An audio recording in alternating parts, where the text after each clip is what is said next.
हे guys, welcome YouTube channel marketing expectation. तो guys आज की वीडियो में बात करने वाले हैं कोहॉर्ट एनालाइज रिपोर्ट के बारे में। तो इसके लिए आपको जो है यहाँ पे आना है, ठीक है, गूगल एनालिटिक्स के अंदर यहाँ एक्सप्लोर सेक्शन में आना है। जैसे आप एक्सप्लोर सेक्शन के अंदर आएंगे आपको जो है कुछ इस तरह की रिपोर्ट आपको मिल जाएगी। यहाँ पे आप जब जाएंगे यहाँ कोहॉर्ट एक्सप्लोरेशन रिपोर्ट आपको मिल जाएगी। मैं सीधा यहाँ से ओपन नहीं कर रहा, मैं ओपन कर रहा हूँ इसको ब्लैंक क्वेरी से, ठीक है। ब्लैंक क्वेरी से ओपन करूंगा तो यहाँ पे आपके सामने ये रिपोर्ट कुछ इस तरह से बनते हुए आएगी। अब पहला क्वेश्चन ये आता है गाइस, ये एक्चुअली रिपोर्ट ये बनती कैसे, मतलब अगर आपको ये रिपोर्ट को पढ़ना है तो आप पढ़ोगे कैसे, ताकि हम जो है इसके बाद आगे मतलब जब हम इसको तरीके से बनाएं तो आपको आइडिया लगे कि यार ये जो नंबर जो बना रहा है ये बना कैसे रहा है, ठीक है। तो इसके लिए लेके चलता हूं मैं आपको सीधा, मतलब इसके लिए हम चलते हैं पीपीटी के ऊपर, वहां पे मैं आपको इजीली समझा देता हूं कि ये एक्चुअली में बनती कैसे है। सो गाइस अब हम आ गए पीपीटी के ऊपर, ठीक है। अब यहाँ पे ना मैं आपको एक एग्जांपल की मदद से समझाता हूँ कि एक्चुअली कोहॉर्ट रिपोर्ट का जो हमारा एक मेथड है ये बनता कैसे है, ठीक है। तो इसको हम इस वीडियो में समझने वाले हैं और फिर आगे जाके मैं इसके अंदर के कुछ फीचर्स है जिसको आप यूज करके इसको अपने हिसाब से जो है अपने तरीके से बना सकते हैं, ठीक है। तो हम उसके बारे में भी बात करेंगे। तो पहले समझते हैं एक्चुअली में बनती कैसे है। तो गाइस मान के चलिए मैं एक मंथ पकड़ता हूँ जिसके अंदर मेरे पास जो है 1 से लेकर के 30 तक का पूरा मंथ है। तो यहाँ पे मैं इसको वीक वाइज डिवाइड कर रहा हूँ। लाइक मैं कह रहा हूँ 1 से लेकर 7 का, 7 से लेकर 14 का, 14 से लेकर के 21 का और 21 से लेकर के 28 का एक पीरियड हम लेके चलते हैं। मांगे जाते हैं मेरे पास 1 से 7 के अंदर जो है मान लीजिए 100 लोग आए, ठीक है।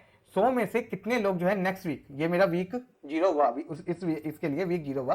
वीक 1 में इन 100 में से मेरे पास कितने लोग आए वीक 1 में, जो कि बनेगा 7 से 14 का। पर मैं देख किसके ले रहा हूँ, मैं देख रहा हूँ 1 से 7 के लिए, ठीक है। कि 1 से 7 के बीच में जो भी 100 लोग आए हैं उनमें से कितने लोग जो है मान लीजिए 50 लोग जो है वो 7 से 14 के बीच में आए हैं।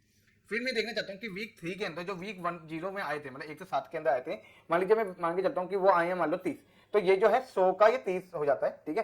कि मतलब इसकी जो है तीन तरह की रिपोर्टिंग स्टैंडर्ड होते हैं। एक होता है स्टैंडर्ड, ठीक है, एक होता है आपका रोलिंग, ठीक है, तो तीसरा होता है आपका कम्युलेटिव, ठीक है। तो मैं यहाँ पे अभी स्टैंडर्ड रिपोर्ट की बात कर रहा हूँ कि स्टैंडर्ड रिपोर्ट जो बनती है वो बनती कैसे है। तो यहाँ पे मान लीजिए वीक 0 जो कि 1 से 7 का है, इसमें 100 लोग आए। वीक 1 जो कि 7 से 14 का है, उनमें वीक 1 से 7 में आए हुए जो लोग हैं उनमें से जो है 50 लोग आए।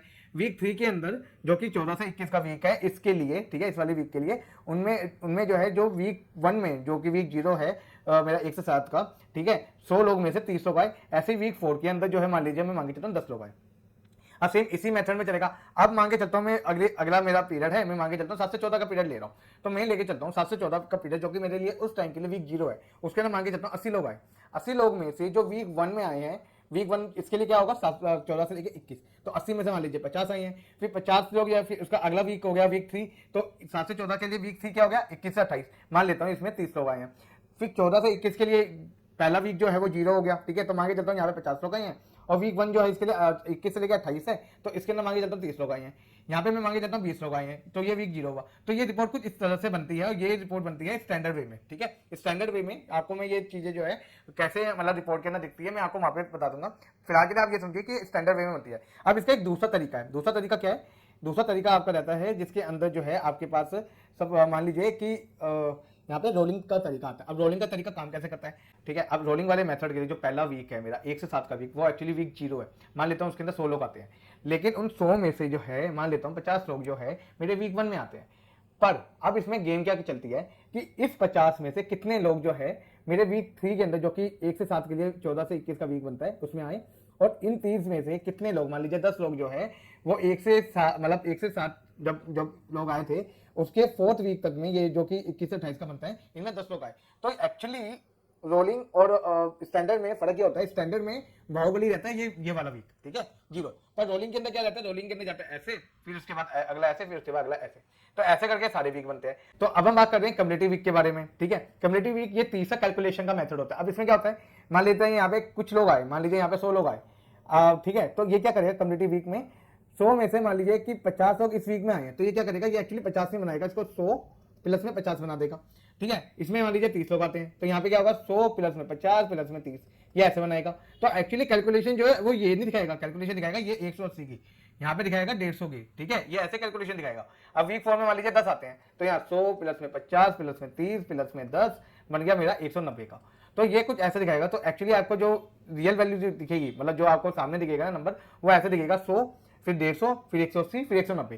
तो ये कुछ इस तरह से बनता है। तो मतलब मैंने आपको 3 कैलकुलेशन बता दी। अब ये कैलकुलेशन कहाँ दिखती है मैं इसको भी दिखाऊंगा अभी, और एक्चुअली में आपको ये रिपोर्ट अब पढ़ना भी आ जाएगा कि हाँ भाई ये रिपोर्ट ऐसे पढ़ी जाती है। तो चलिए लेके चलता हूँ मैं आपको सीधा अपने कंप्यूटर स्क्रीन के ऊपर, वहाँ पे हम आपको इन सब चीज़ों को और बेहतर तरीके से एक्सप्लेन करते हैं। तो गाइस अब हम आगे हैं कंप्रेस स्क्रीन के ऊपर। यहाँ पे मैं आपको इजीली ये समझा सकता हूँ क्योंकि आपको समझ आ गई कि कैलकुलेशन कैसे इसके अंदर होती है। और जितनी भी अगर आप कोई भी चौरट रिपोर्ट जो है, तो अगर आप किसी भी स्टैंडर्ड रिपोर्ट में देखते हैं आपको आइडिया लग जाएगा कि एक्चुअली जो भी ये रिपोर्ट बनती है वो स्टैंडर्ड वे में बनती है। अब आप देखिए यहाँ पे जो है मैंने बताते हैं 3 तरह की कैलकुलेशन होती है। 3 तरह की कैलकुलेशन आपको कहाँ देखने को मिलेगी, यहाँ पे कैलकुलेशन वाले सेक्शन में स्टैंडर्ड, फिर यहाँ पे रोलिंग, ठीक है, और फिर यहाँ पे आपको दी जाएगी कम्युलेटिव। ये 3 तरह की मतलब आपको कैलकुलेशन यहाँ पे देखने को मिल जाएगी। कैलकुलेशन होती है जैसे ये हम पहले समझ चुके हैं। अब इसके अंदर जो है अगर आपको इसको सेगमेंटेशन के बेस पे रखना है तो यहाँ पे आप सेगमेंट बना के यहाँ पे आप पेस्ट करेंगे, मतलब ड्रॉप करेंगे यहाँ पे, तो आपको ये सेगमेंटेशन के हिसाब से जो है उस पर्टिकुलर सेगमेंट का चार्ट रिपोर्ट बना के दे देंगे। फिर आता है चार्ट इंक्लूजन और रिटर्न क्राइटेरिया। इसमें क्या होता है ना, इसमें ये होता है कि जब मैं चार्ट की रिपोर्ट बना रहा हूँ तो मेरा जो यूजर है वो मेरा यूजर का स्टार्टिंग पॉइंट क्या है और मेरे यूजर का एंडिंग पॉइंट क्या है। यहाँ पे स्टार्टिंग पॉइंट है एक्विजिशन डेट, किस टाइम पे मेरा यूजर जो है यहाँ पे आया है, तो यहाँ पे ये एक्विजिशन डेट यहाँ पे ये उसी के बारे में बता रहा है। दूसरा आता है मेरे यहाँ पे, अगर मैं यहाँ पे कर रहा हूँ कोई भी इवेंट कि मेरे यूजर ने फर्स्ट वीक में, मेरे जिन जिन यूजर ने फर्स्ट वीक में कोई इवेंट किया वो यहाँ पे इंक्लूड होगा। और बाद में अगर मैंने यहाँ पे उसका एग्जिट पॉइंट भी दे दिया कि वो भी कोई भी इवेंट करके अगर जाएगा तो वो फिर उस वे में इसको जो है पूरा कैलकुलेट करेगा। अब हम इसको जो है अपना वीकली वाइज भी बना सकते हैं, हम इसको चाहे तो मंथली वाइज भी बना सकते हैं, आप चाहे तो इसको जो है डेली वाइज भी बना सकते हैं। रीड करने का तरीका हमारा वैसे ही है जैसे मैंने अभी आपको समझाया कि इसको रीड कैसे किया जाता है, ठीक है। अब यहाँ पे अगर आप इसको ब्रेक डाउन करना चाहते हैं, अगर मैं ब्रेक डाउन करना चाहता हूँ जेंडर वाइज, ठीक है, तो ये जेंडर वाइज ब्रेक डाउन हो जाएगा। तो ये आपका तरीका, आपका मेथड है कि आप किस तरीके से इस रिपोर्ट को देखना चाहते हैं। अब यहाँ पे मैं इसको एक स्टैंडर्ड वे में लगा के इसको मैं एक बार वीकली करके आपको एक और इसका तरीका दिखाता हूँ ताकि आपको इजीली समझ आ जाए कि ये बन कैसे रही है रिपोर्ट, ठीक है। तो यहाँ पे आप देखेंगे वैल्यू के अंदर मेरे पे एक्टिव यूजर है। अगर मेरे को यहाँ पे इवेंट काउंट डालना हो तो मैं जब ड्रैग एंड ड्रॉप करूंगा तो ये जो रिपोर्ट में जो नंबर आ रहे हैं ना वो इवेंट काउंट के अकॉर्डिंग आएंगे। कि ये जैसे मान लीजिए यहाँ पे मैं मान के जाता हूँ मेल ने 0 वीक में, जो कि ये वाला वीक है, इसके अंदर जो है इतने मतलब इवेंट करे हैं, ठीक है। अब यहाँ पे इवेंट काउंट यहाँ पे टोटल दिखा रहा है मुझे, ठीक है, टोटल इतना 27 के जो है इवेंट करे हैं मेल ने।